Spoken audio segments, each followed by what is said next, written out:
今日同大家分享一件壽山石裏面嘅馬背石，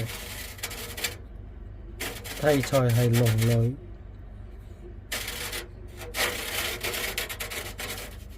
個主題係挑龍女咯，同埋後面有一個龍頭咯。龍女就係呢個咯，佢着呢件衫係薄紗嚟嘅，呢係薄紗。咁啊龍身就喺呢度咯，龍尾呢個龍腳嚟嘅，龍尾。咁呢度係簽名同埋龍女兩個字，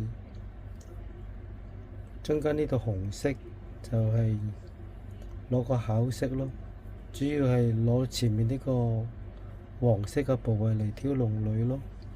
可惜係花咗啲咯，係喺塊面嗰度花咗，難以唔知嘅，做之前難以控制嘅呢啲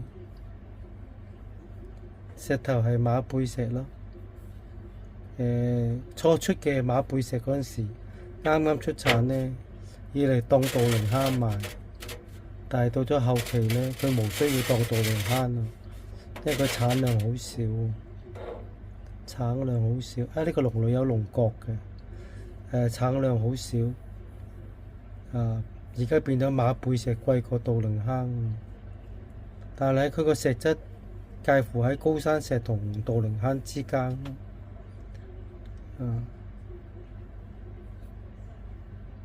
冇高山石咁腍。